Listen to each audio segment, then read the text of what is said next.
everyone, I'm Jay with Avon News here at Bexco in Busan for Drone-Shokoria 2025.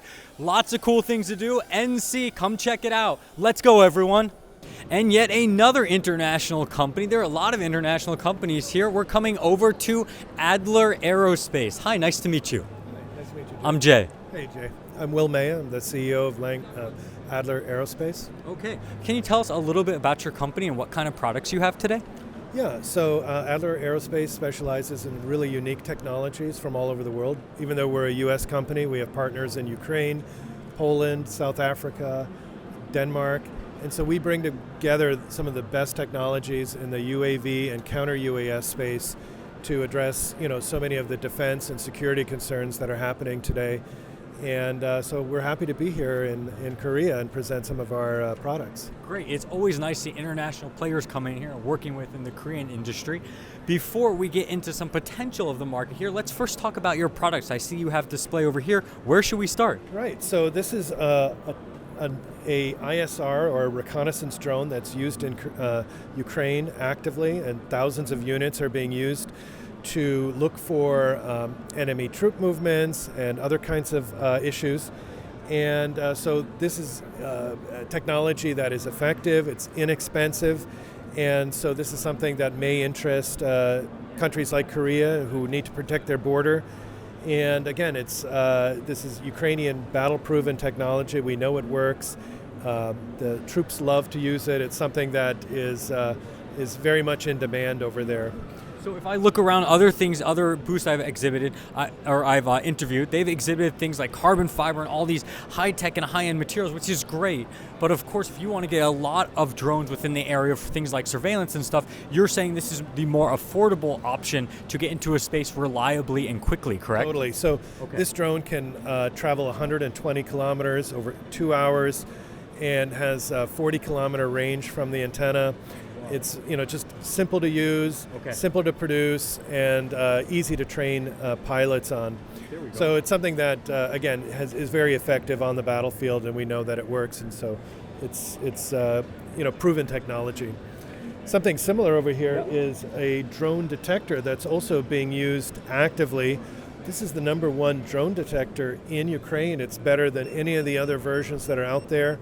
Right now it's detecting drones from across this whole exhibit, across all the different ranges, and it detects at a range of 1 kilometer. So this is something that is very precise and very accurate, and again, inexpensive and easy to use for the troops. So the products I'm seeing here are, as far as I'm getting, are inexpensive and intuitive while still providing high technology products, right? Exactly. Okay. And so this is another interesting drone. It's actually a 6-rotor aircraft that has a 10-hour endurance and can carry 50 kilograms.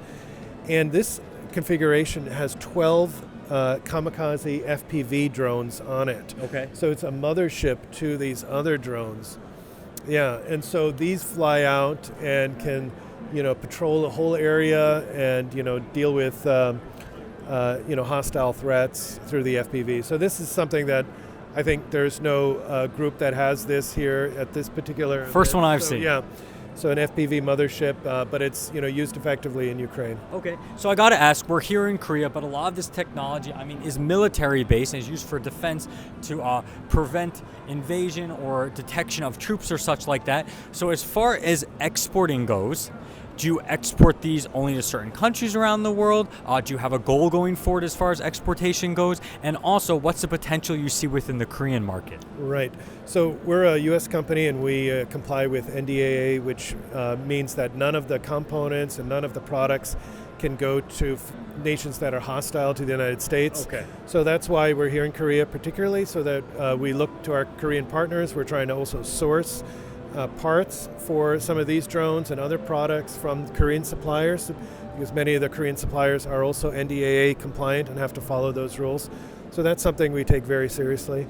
Furthermore, I think, as you mentioned, that this is a market that is in need of defensive technologies. And so things like this that have been battle-proven in Ukraine are going to be very useful here. We have, jamming systems that are the top systems used in NATO. We have passive radar systems. These are all can be used on a country level in a place like Korea that, has a hostile neighbor.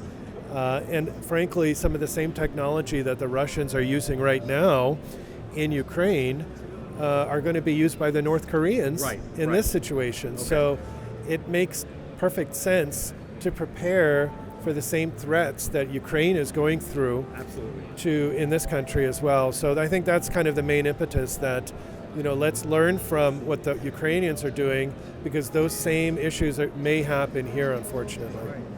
Will, thank you so much for your time today. If you guys want some more information, come down to Adler Aerospace. They're working with some unique technology that I haven't seen in this exhibition yet, and Will give you all the information you need.